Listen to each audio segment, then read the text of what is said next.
On this episode of Music Day, a verified hit, we'll ask the question, so how'd you get here? A revelation on the intersection of music and politics with legendary pop songstress Dionne Warwick and hip-hop bluegrass band Gangstagrass. We're going to tell you stuff people won't tell you. Real talk with experience. We talking business up in here. We're going to give the people what they want.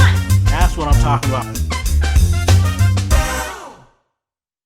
The press alert for one of today's guests reads, they are creating a shared cultural space for dialogue and connection between folks that never intersect. I wanted to use that quote because it's reflective of the conversation that we'll have today on today's podcast. Let's welcome our guests. Bluegrass hip hop group Gangstagrass. Today, we're happy to have two members with us today, Wrench and our son. Thank you for joining us today. Thank you for having us. Yes, and also we have the pop music and R&B legend. It wouldn't be appropriate to say her name without this. The music legend, Miss Dionne Warwick. Thank you for being here today. My pleasure. Thank you for inviting me. Oh, absolutely. Welcome to Music Day, the podcast that invites you to listen to real life stories of iconic music creators and legendary music executives, those who create the sounds and those who make business careers of it. I'm your host, Billy Johnson Jr. I want to set up today's discussion.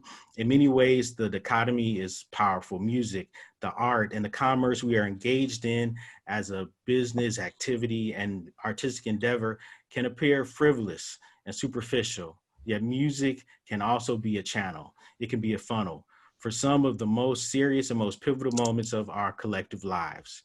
Artists like Stevie Wonder, Gil Scott-Heron, Public Enemy, to name a few, are some of the obvious manifestations of this, but there are more, especially including today's guests. We're going to cover a lot of interesting ground today. And so let's get ready. I want to tell you a little bit more about Miss Dionne Warwick. I know you know these things, but we need to, to celebrate and honor her. Miss Dionne Warwick is a 5-time Grammy winner whose career spans from the 1960s to 2020. She set the bar in pop and R&B music from 1962, when Blacks were marching, 1963, the March on Washington, the Freedom Rise in 1961, the Birmingham church bombing in 1963, before Martin Luther King was assassinated in April 1968. She received her first Grammy in 1968 for Do You Know the Way to San Jose. She has reigned as a pop princess. That was the backdrop. The social context to her ascent.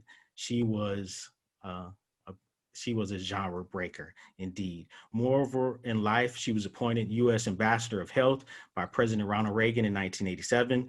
In 2002, she was named the Global Ambassador for Food and Agriculture. She was part of the We Are the World Live Aid in 1984, and she was the first. Her recording, the first recording dedicated to AIDS awareness.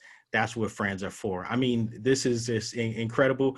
And again, this conversation about everything that's happening today with the activism, the protests, how people are feeling, and how it intersects with music. That's the conversation that we want to have today. So again, we're very honored to have these artists with us today. And so for people.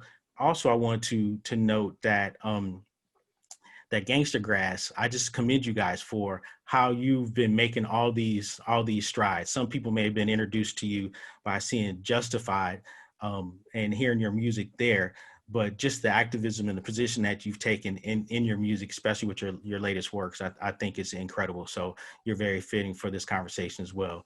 So with Miss Dionne, we want to go back with you.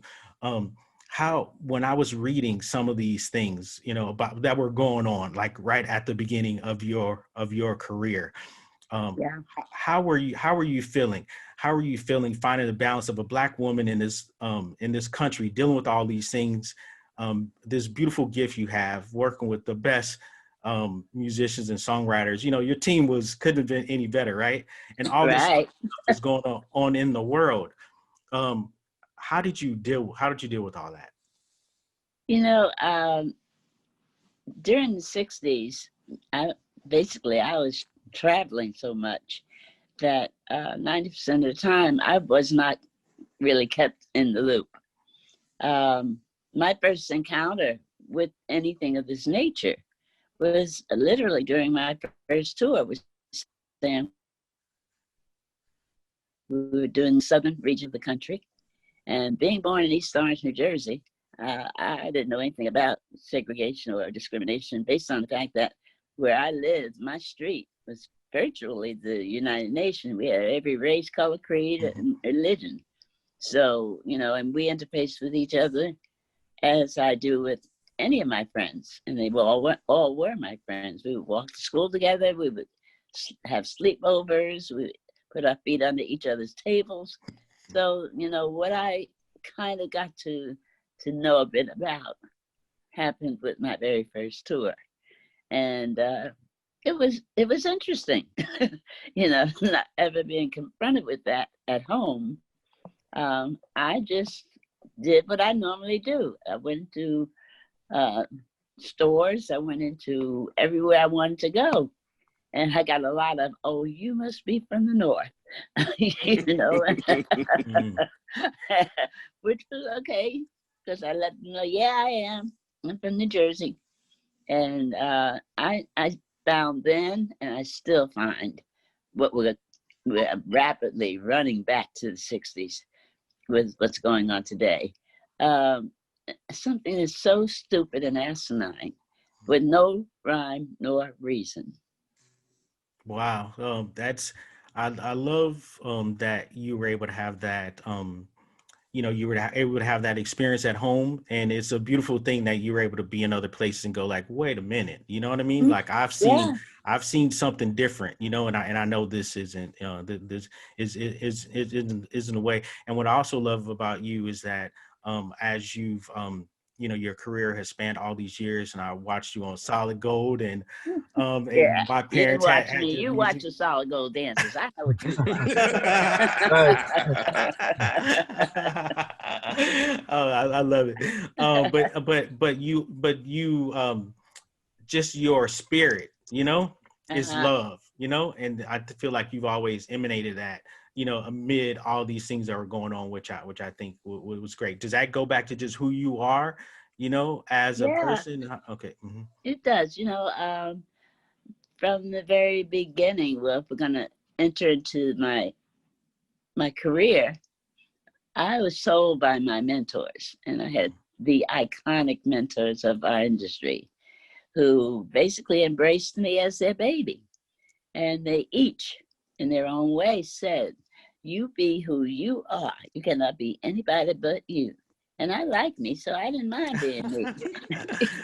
Oh, that's great advice. And Wrench, I wanted to bring you into this conversation because what you guys are doing with Gangstagrass is so interesting. How you've taken these genres that people wouldn't have expected to hear together. I mean, we definitely have seen various incarnations of hip hop and country, and you know, well, all, you know, hip hop really is a mixture of so many different sounds in general. But but what was your thought when you decided that you know, you wanted to explore this sound, especially in the context of, you know, with the racial divide that we have in the world?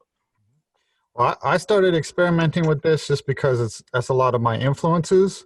Growing up, my dad's from Oklahoma, so there was honky tonk playing at home all the time, George Jones, Willie Nelson, that kind of stuff.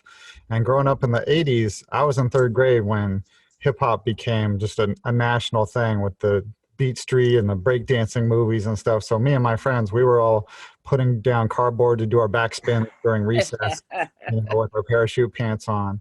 And from there, you know, we were all hooked. And so from that, we followed that into Run DMC and all of the early hip hop stuff we were listening to nonstop. And when I started producing music, I wanted those hip hop drums and samples and rhymes and stuff, but I also wanted some of that twangy stuff that I'd heard from my dad's music. And so that shit was just like the natural thing of where I wanted to go with it. And that's really just the story of American music. Like you were saying about Dion's music, like crossing genres has been what musicians do. The industry sets up these genre divisions, and the musicians, we just ignore them and we go where we want to go.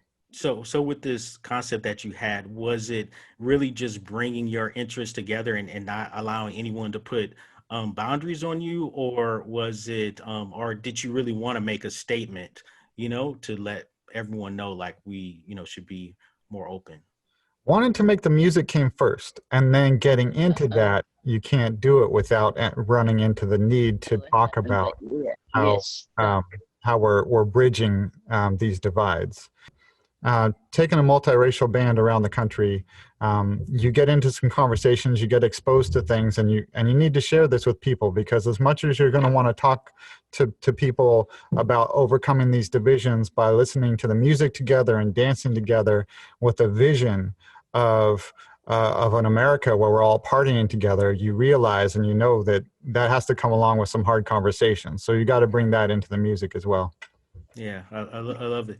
And Dion, do you, like, when you were experiencing these things, and you mentioned that your mentor said just be yourself, was that ever a struggle or difficult at any times, to feel that way, especially in some of those instances where you experienced racism, like on the road? Did that ever make you want to No, change? not at all. I have never been one to bite my tongue. So, and anybody that knows me know that to be true. I just, I was learning. That's what it really boiled down to. Learning things that I knew nothing about, and I really don't want to know anything about. But it was there blatantly in front of my eyes, so I had to deal with it. In Right. so doing, I have learned that speaking up and out is something that you have to do. Mm-hmm. I've never kowtowed to anybody.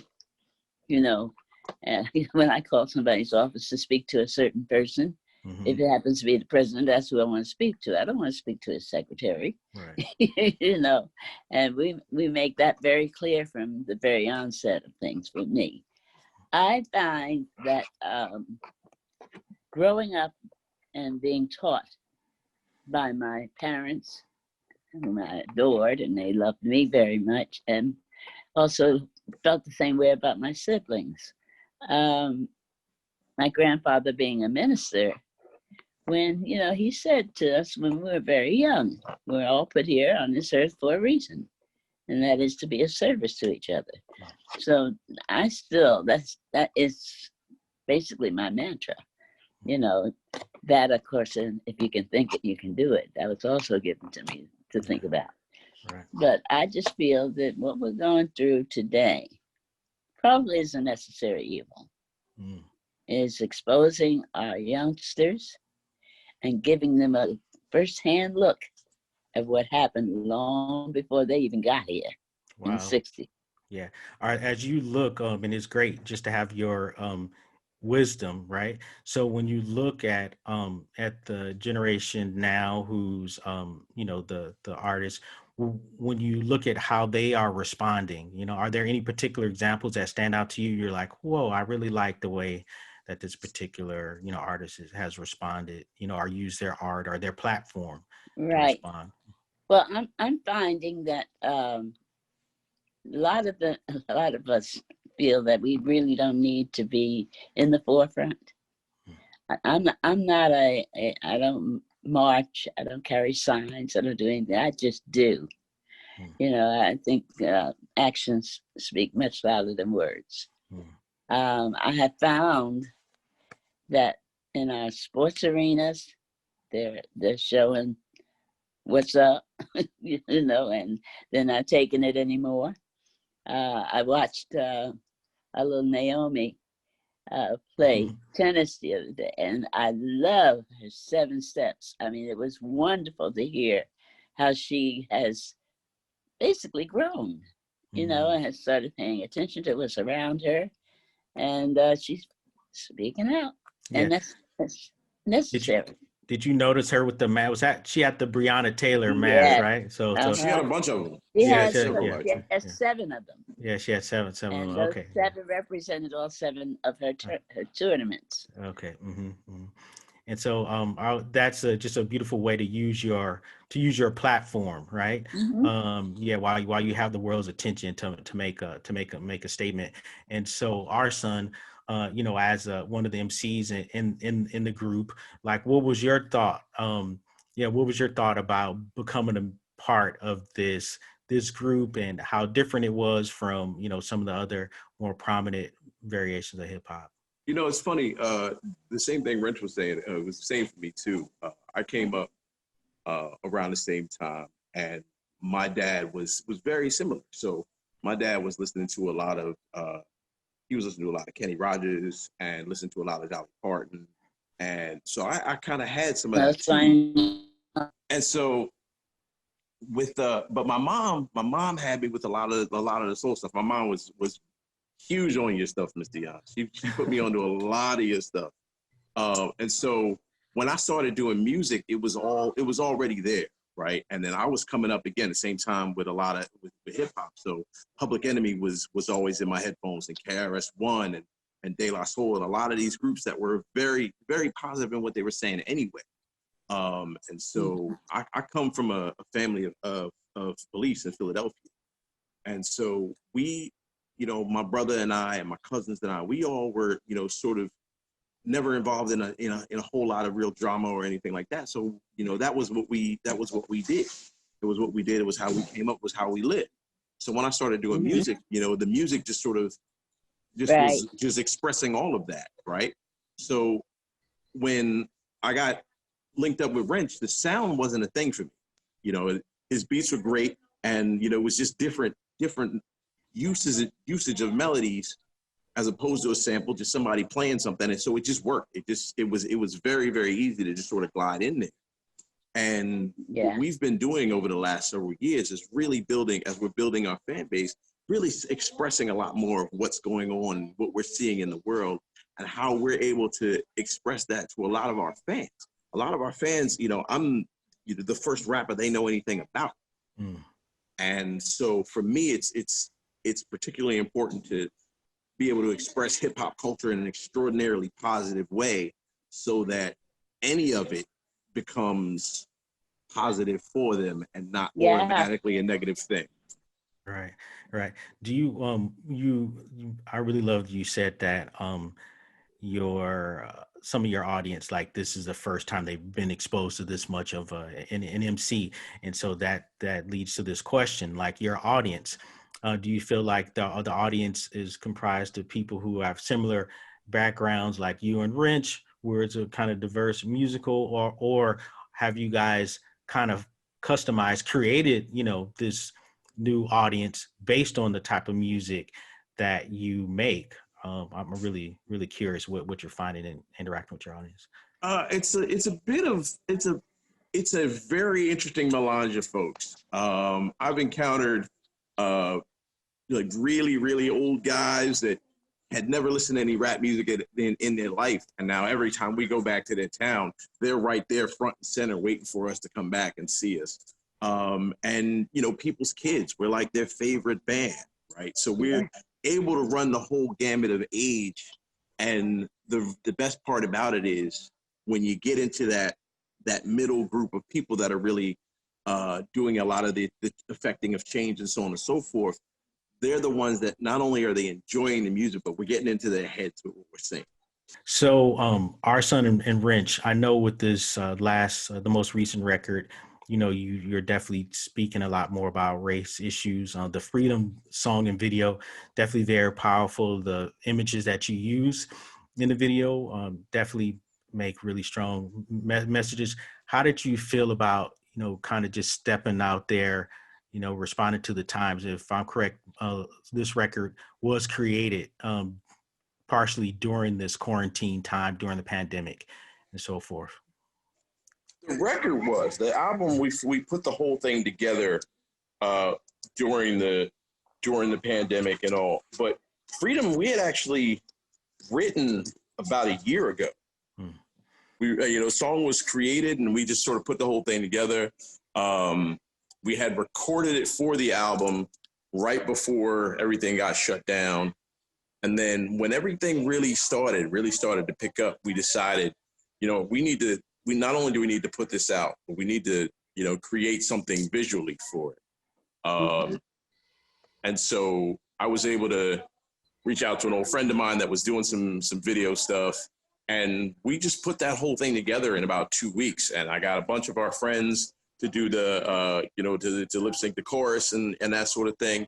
And we really wanted to sort of put together the idea that this is not a new struggle. It's not something that's foreign to us, but it's something that, we're going to continue it now. And hopefully, when generations, future generations, it's not a struggle they have to have, but it's not something we're going to stop. Right. And so, so Ms. Dionne, so with your music, like, it's funny when you think about that's what friends are for, and and in support of the AIDS awareness, right? Mm-hmm. Because you think of that song and it's just a beautiful song about friends, and I feel like that was a very nice way to spread, the love, and it wasn't, it just the way that you that the song was approached was great. Was that the intent? Oh, absolutely. Well, first of all, you have to understand what friendships mean to me. It's like the blood that runs through my veins. That's very, very important to me. And I've been truly blessed in that I have quite a multitude of friends. I find when my recordings have a very spiritual aspect to them. Hal David, I never called him a lyricist. I always called him a poet.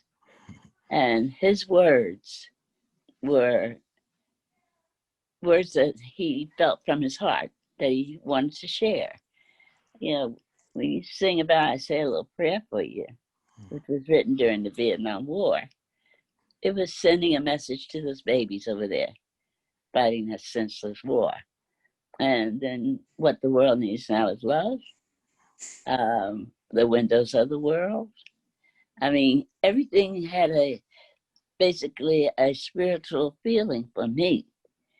And I don't know if that's the way he was feeling, but he wrote some very, very powerful words that still stand up today, are capable of using. Rap, as it had gotten the name of whatever that is. I still don't know what that is. I call it rhyme. Okay. When this stuff called, what is it called? Oh, gang. I was the one that they said, and I had to confront them on that word, dis, and I said, what is that? And I said, oh, disrespect. I said, well, say that.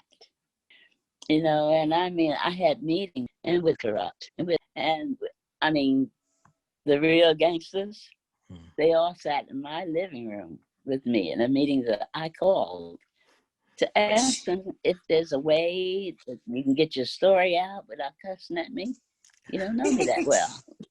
You can call me out of my name. My name is Dionne. The last thing I remember about something with 4 legs and a tail deserved that name. It was a female 4-leg tail wagger. So let's also remember, your children are going to grow up and they're going to say, hey, Dad, did you really say that? Did you mean that? I just tried to give them something to think about. Yeah. What was the response when you brought these hip hop artists to your living room, and who are some of them? Can you tell us some of the who was there? They didn't want to come, but they did, And I told them in that meeting, I said, if I didn't care about you, I would not even think about requesting a meeting with you or talking to you about what my concerns are, which eventually will become your concerns. And to this very day, they all now, I mean, I'm known as Mommy D or Auntie D, you know, because they knew that I was embracing them. I was not pushing them away from me. I was pulling them towards me. And one of them was saying, I care about you. Yeah. And I want the best for you. So let's try giving me the best. Yeah, I love it. Wrench and our son, have there been any mentors who've played this kind of role for you guys, especially in this new, this new niche that you've created for yourself? I gotta say, we feel like we're out here in the Wild West. We're just trying to blaze the trail. Or have there been people who have you looked to, especially considering the voice that you have and the types of subjects that you've taken on? Have there been people that you looked at as examples that you maybe wanted to model some of your, positioning after? Oh, go ahead, Rich. Go ahead. Well, I know for me, and this was something that Dionne was mentioning about an artist always needing to speak up and reflect things about the world. That reminds me, an inspiration for me was when Paul Robeson said that the artist has a responsibility to choose what side they're on. Mm-hmm. Absolutely right. Yeah, that's a good one. And our son, did you have something to add to that? Yeah, I've been, like I said, this hip hop has been very much, probably the biggest influence on my life that wasn't my dad, and comic books. But I've been a Chuck D guy for a long time. Chuck D and KRS particularly, like listening to the two of them. More recently, Black Thought from the Roots. Just listening to the three of them. Just not only the way they write, but the way that not everything has to be very much in your face. There's a lot of contours to it, a lot of levels to it. So again and again, as you're listening to it, you're picking up something new from it. Right. And that's been the thing for me, to be able to go back and listen to, Public Enemy records from when they first came out to the newest stuff that they're putting out. It's still very meaningful and still very deep, very, very nuanced. Right.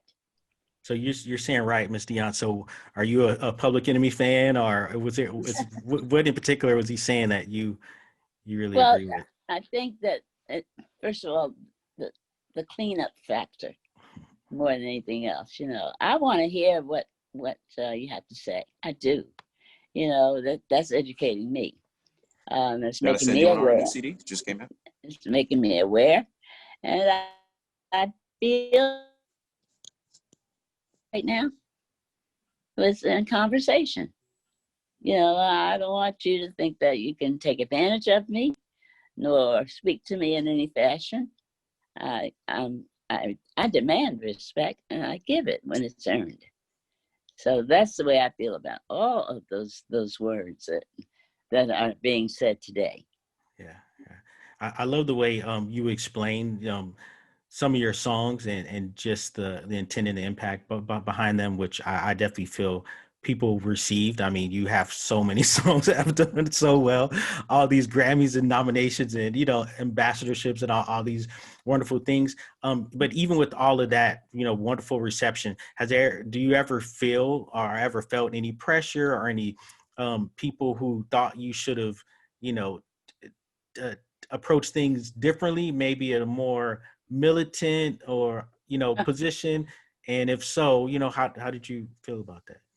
Well, like I said, I never marched. I didn't carry signs. I didn't do any of that. But my presence was felt because like I said, I'm a doer. And no, I didn't feel that I should have to condescend to anybody. I was using a talent that was a pure gift, and nobody could take it from me but the person that gave it to me, and that's God. So I ain't worried about you thinking I should do something other than what I'm doing. However, it got to the point, especially Black radio, I mean, they played every single recording I ever made with no problems. All of a sudden, I became too white for them to be playing. And that had to do a lot with the change of music itself. Um, Being a Black artist in a pop world, which was kind of relegated to those blonde and blue-eyed children, you know, it's like something completely out of the norm, which is okay. You know, I remember Solomon Burke saying to me, well, you opened the door for all of us to walk through it, which is a good thing. You know, that's what I'm supposed to do. If I'm supposed to be there to help you, I'm going to do it. I don't think the kids today have ever really been educated to the point that they should be. And I think it's now time for them to learn a little bit more about themselves. Learning about themselves, knowing that they come from kings and queens, and that they come from a land that is vast with every rich that you could ever think of, might straighten their little backs up and bring their chins up a bit, you know? I'm serious. I think it's necessary. I love it. So, you know, when you're talking about Black radio, and that had to be crazy, right? I just have all this support, and then for there to be this change, right? Where you're still making, you know, incredibly impactful music. But I want to ask you about this. So you won the first artist to win, you know, the Grammy for Best Female Pop and R&B at the same time. I mean, that was unheard of to happen at that time. And so was that a really big deal when that happened? Oh yeah. I mean, I've been known as the first kid. You know, I'm the first to do this. I'm the first to be there. I'm the first when they call, when they need me to do something. So I'm the first kid. But it was exciting to know that, you know, I'm the only one that did that. Yeah. You know, and I'm very proud of the fact that both my folk that look like me and all those others that don't look like me decided that, yeah, I kind of like her. Right. You know, so it was a pleasure, you know, being the first in those particular genres. Yeah. I just think that, like I said earlier, a lot of education has got to be taught. Right. So that's a good segue for this question for Gangstagrass. So you guys have a banjo, banjo, yeah, right. As a part of your sound, and there's some really interesting history, you know, about the banjo and Black music, and so I don't know if that was, you know, part of the reason why there was a banjo in there, but I know you guys know about the history of the banjo, you know, in America. Can you talk about that? I wish our banjo player was here with us. Our banjo player, Dan Widener, who's an amazing player. And we've done this in class. We've done classes where we talk to kids about the origins of the banjo and where it came from and where the music came from, and how, you know, in the early 20s, when they really started recording music, they created these separate genres of music and just sort of took things from, you know, one place or the other place and said, well, this belongs here, this belongs here. Right. When in a lot of occasions, it was the same record, but they would put a different label on it, put a different face on it, and, you know, sell it as race records and R&B, you know, to the same, you know, selling it to different people, but it's the same record. And so we've been doing that for a bit, trying to let people know that, like, yes, this might be what it's called, or it may be, you know, what you've heard it as, but the origins of a lot of it are very much the same. Right. And, you know, we often find ourselves telling a lot of people that bluegrass music and a lot of hip hop music, the origins of it are very much the same because they come from the same types of people, you know, just regular folks living their lives. And, you know, in their time, they wanted to express themselves. Well, what did they have to do it? Well, you know, in the Appalachian region, a lot of the people up there, they had fiddles and they had banjos, and they would just kind of hang out creating their music. And a lot of hip hop cats were just, somebody was beating on the table and somebody else started rhyming, and, then somebody brought their turntables out, and it was still the same sorts of people just sort of expressing themselves in the ways that they had to do it.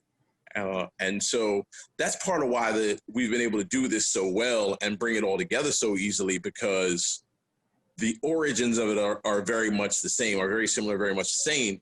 And so the people listening to it are very similar and very much the same. So they all kind of get it, even though sonically it's a little different. Yeah. There's it's really interesting conversation. I appreciate all this history, and I know there's another part of it. The whole blackface element is that going back to these earlier times here in America, and as the banjo was such a huge part of the sound then, and then with the rise of blackface and the artists, white artists using the banjo, also that I know that was just a weird kind of thing that happened. So Yeah. That was a part of the past that we absolutely have to confront, knowing that the banjo was originally an African instrument, came here in the minds of slaves that were brought in the Middle Passage, and was introduced to the white audiences here through minstrel shows. And that's the fact of the racist history of this country, the way that's going to go there. But the other outcome of that was that it spread, and it was introduced to white musicians in a lot of ways, and they started playing together. And there was actually, at the turn of the century, in the early 1900s, multiracial string bands, black string bands, white string bands, all influencing each other. And like Arson was mentioning, when the first records started getting made and sold, it was during Jim Crow, and they knew the audience was segregated, so they decided that's how they had to sell it, even though the musicians were all cross-pollinating there. Exactly. That it brings me to a point too, where most people ask me, what category I'm not. I cannot be categorized, which is the beauty of it. And if you stop and really think, folks, anybody in this music industry has to know it's the same 8 notes. I'm sorry, You're right. or 13 if you're chromatically talking. But and it's just a matter of how they're used. So to categorize a music does not make sense. Music is music across the board.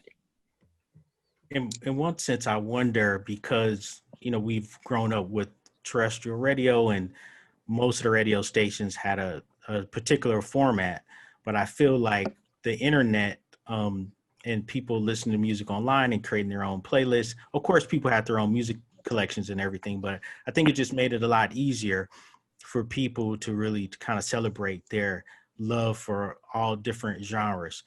Do you feel like that's changing? That the newer generations, have like a wider span of music, preferences? Yeah, one of the things that we always tell people is that you'd be surprised at how many people have Johnny Cash and Jay-Z on their playlists, right? So that's why how often it is so easy to do it, right? And at the end of the day, there's a great hip hop artist from North Carolina. His name's Fonte. He had a group called was in a group called Little Brother, and he said, just for me, one of the most basically simple things in the world. For dope beats, dope rhymes. What more do y'all want, right? And as long as the quality is there, right? It all just sort of, it's good, right? Regardless of what somebody's calling it or what the name of it is genre-wise, if it's good, you can tell it's good. And so it's one of those things that'll affect you either way, regardless of what section of the record store it would have been in. Yeah. This is me, showing my age. I do think that we are seeing cracks right now because of, how much things are changing right now, that radio is losing power, the old magazines are losing power, the charts and TV stations, all of which were built by the industry along these segregated genre lines, have lost a lot of ground to people just being able to stream whatever they want. And that Right. has opened those gates, and it goes along with a lot of discussion that we're having, other artists are having, like Rhiannon Giddens and Dom Flemons, talking about how much mixture there's always been in this music, about how there's always been Black country artists, but they were made invisible, and how our impression of these genres has been propped up by these imaginary divisions. And I hope that continues. I mean, we're going to see if these streaming services, come in with, editorial playlists that are going to replicate the same divisions, or whether they're going to let this, bloom into something that really breaks down those barriers. Absolutely. Totally agree with you. Thank you. There's you guys have this really interesting interpolation, your land, where you've taken Woody Guthrie's This Land Is My Land, and you redid it, and I really like that. There's even there's a lyric, This Land Is Your Land. This lyric, I stood there wondering if this land was made for you and me. I definitely really like the way you guys did that. Could you talk about how you chose that song to reinterpret? Austin, tell them about how the show came together. We actually were invited to do for the 80th anniversary of the song, the Woody Guthrie Center. So we were invited out there with an artist from Oklahoma named Banjo, and she's the voice, the other voice that you hear on the song. And we decided to put the whole thing together. Dolio, the other MC, and I added our verses, and it was the verses that Brian, our fiddle player, and Banjo sing are some of the lesser known verses of the actual song. The song's really long. There's a whole bunch to it.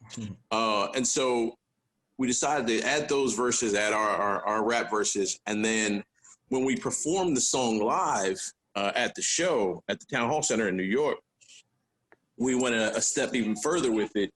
And we added, if you know Nas's song, The World Is Yours, we added at the end, whose land is this? The land is yours. And we added that to really just sort of bring the whole thing together. Like, not only are we doing this thing here, but it's been happening. These two songs, 80 years ago, the world is, This Land Is Your Land, and 1994, The World Is Yours. All of that together is essentially the same sort of stuff, right? And so we decided to bring all of that together and really, really rep it as well as we possibly could. And, we had a great time doing it. And, big ups to the Woody Guthrie Center for allowing us the opportunity to put that together and then, to put it out on the album as well. Yeah. I love the research in, looking at the different songs and finding the commonality between them and saying like, hey, they're all talking about the same thing. And so let's bring it together. I think that's very, very, very cool.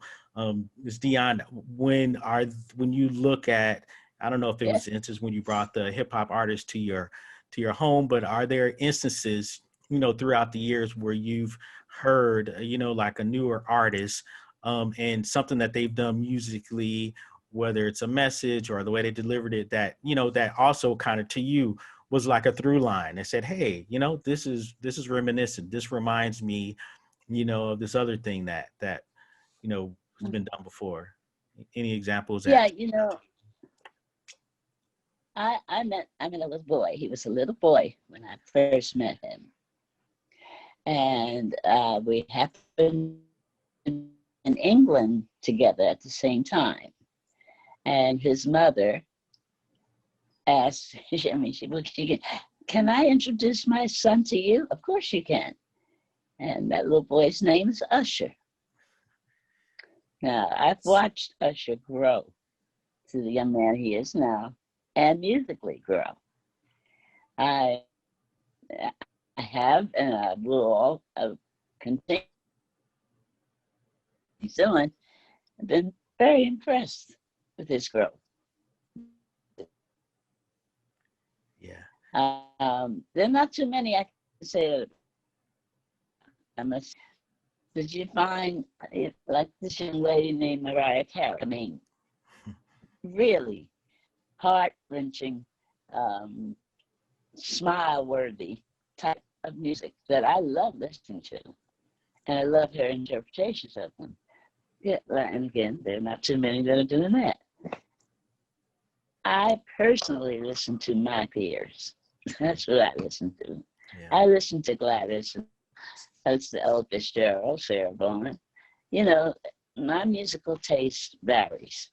That's according to how I get up, on what side of the bed I get up on, you know, and how I begin to feel during the course of that day. But, you know, I have said, and I will continue to say, and I truly mean this, music is music. It's nothing but music. It doesn't, you can't categorize music. I don't care what you try to do. You know, it's songs with meaning, songs with instructions, songs of everything that we really grew up knowing and caring about. That's the kind of music I want my grandbabies to listen to. I don't want to listen to people cussing at them all the time.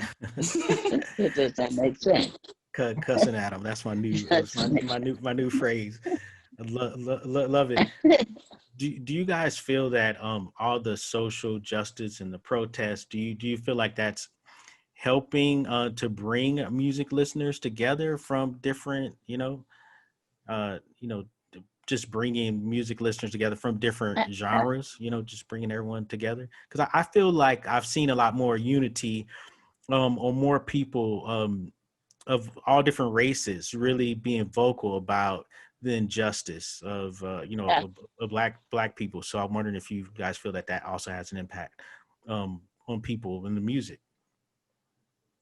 Have you also noticed the fact that 99% of these people that are communing finally are our babies? They're youngsters. Yep. And I've said for many years, that's just going to bring this country back to what it's supposed to be, the babies. They're living it. They know what it is. They know what to do about it. Those are the ones that we have to depend on. It, we've taken care of them for so long. Now that they can take care of us. Right. Yeah. Our son, are you? I see you nodding.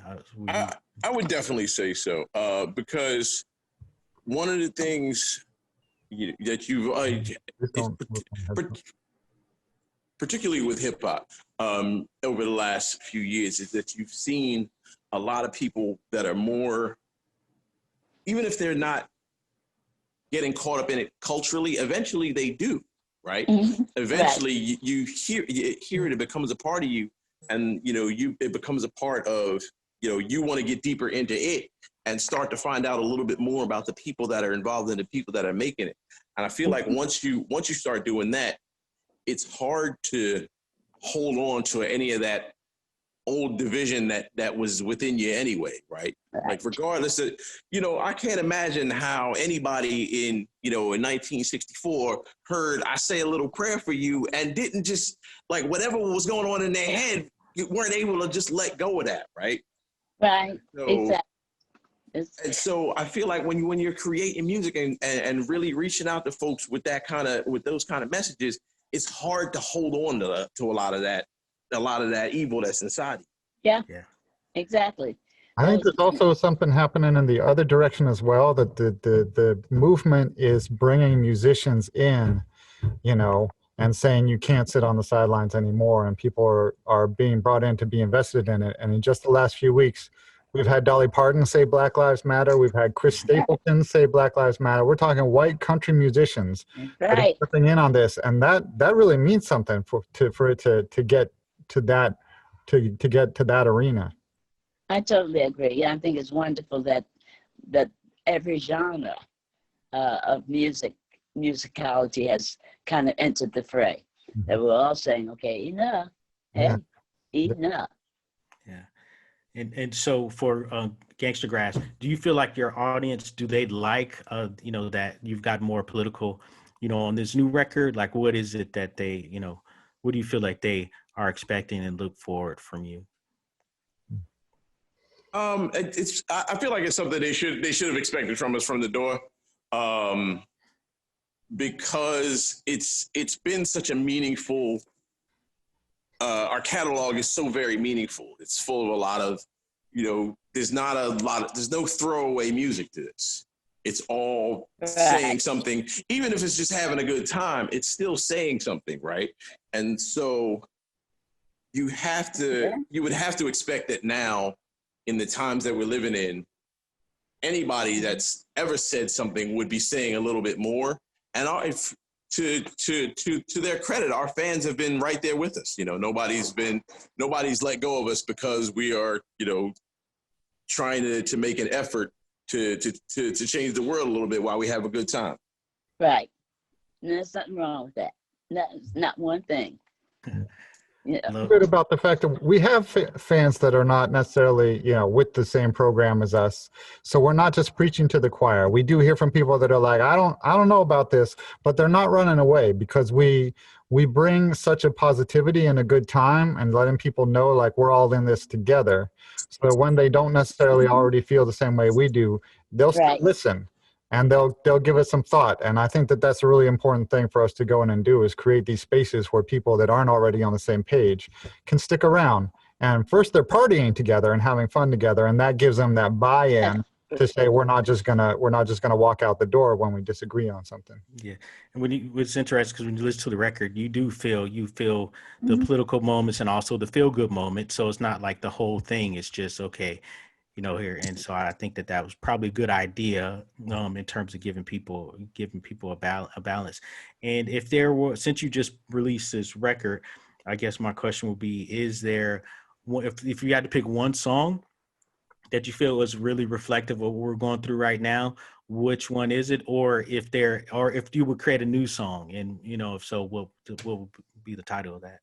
And I have that question for you too, Ms. Dionne. Oh my goodness. I have to get that some thought. I'm thinking either, I'm sorry. No, go ahead, baby. I'm thinking either the song Ride With You, which is the one we just put out the most recent video for, or there's a song called Do Better that we did. And Wrench put the hook together on that, and it shows, we all do better when we all do better.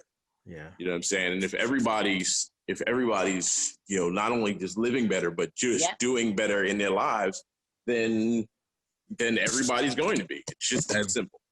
A little pressure, a little responsibility on everybody, huh? Exactly. Yeah. So for you, Ms. Dionne, if you were to, release a new song right now, reflective of the times, like what would you want it to speak to, or was there a title you think you would want to call it?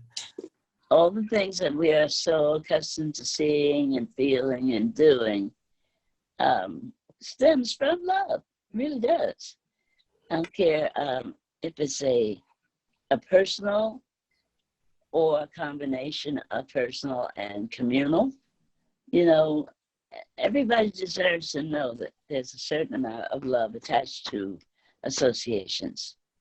So, it's just, that's the only song that comes to mind immediately. Mm-hmm. I know you made a surprise guest appearance on the Versus with your two besties, Patty and Gladys. Your sister. You guys just blessed everybody with that. But that was a big part of the conversation, and when listening to all those songs, and it's really amazing what you guys have done, throughout your careers, and, being healing and looking at the comments of people of all different generations, just have so much respect for what you guys have done. I think it's really, it's really been impactful. So I definitely love that. Yeah.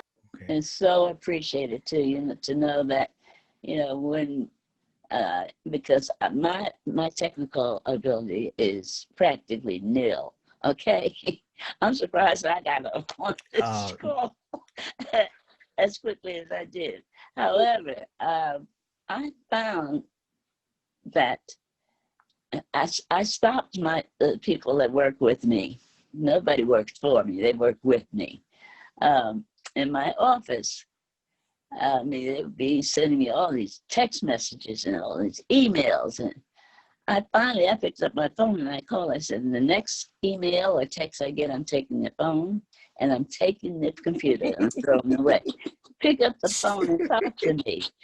You know, why we've lost all communications with each other. We don't care enough to pick up the phone and say, hey, how you doing? You're going to write that in an email? Why? Why can't you just call me and make me feel good? Let me hear your voice. We've just gotten so distant. It's that computer. I hate that computer. I hate it. I hate it. I do. I hate it. You know, and it's done a lot of detriment, basically, especially to our industry. You know, and I'm a live musicians. Yeah, that is getting hard. Everything is a machine. And what kind of feeling can you get out of a machine? Wow. None. You know, and that's we really have, everybody's got to start rethinking and regrouping. Well, so getting it all back together again. You make a lot of really good points there, and we've been hearing this argument over the years, right? Like we want to bring back real instrumentation. So with Gangstagrass, you know, the fact that you guys have so much of that, you know, as part of your sound and your performance. I know people really, you know, I know people definitely love that. So I think that's a very valid point. So right now with the quarantine, and as you mentioned, people haven't been able to go out and play live. We have turned to the computer, the internet, you know, as a means to, you know, communicate with people virtually and everything. So for you, have you done anything virtually during this quarantine since you haven't been able to go out and perform live? Yeah, well, I've done a few benefit performances, raising money for different organizations. Getting ready to do one that with Gladys and Pat and and Stevie. I hope they get Elton as well. It'll be actually the third time that all four of us have been together to sing That's What Friends Are For. It'll be for the Carousel Ball for Mrs. Barbara Davis. Yes. Okay. And that's, you know, and we're all doing it virtually. Adapting, all right. We kind of have to do it, right? Given We the time, given the times. And Gangstagrass, I've read something that said for you guys, this has kind of been a time for you guys individually also to kind of take advantage of, I guess, honing your individual crafts. Can you talk about how you guys have been impacted by the quarantine and this pandemic and performing? So when we everybody went into quarantine, the lockdown and whatnot, everybody in the band had their own at-home studio except for me. So I was stuck.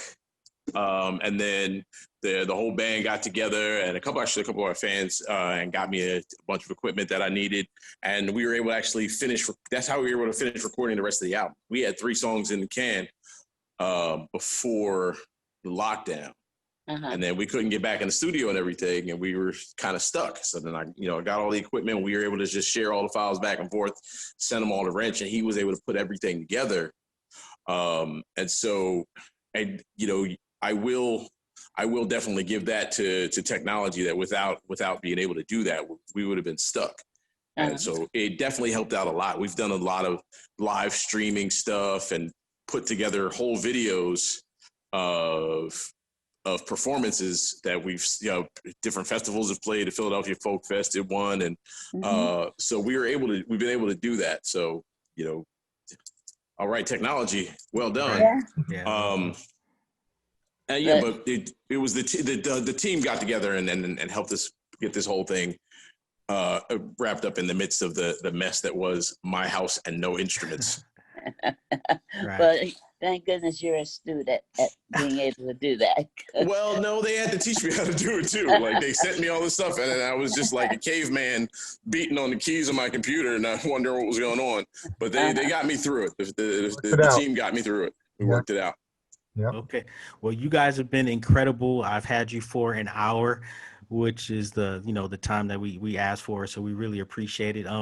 Ms. Dionne, I want to note that there was something in the comments that that these guys, Gangstagrass, would love to do a song with you.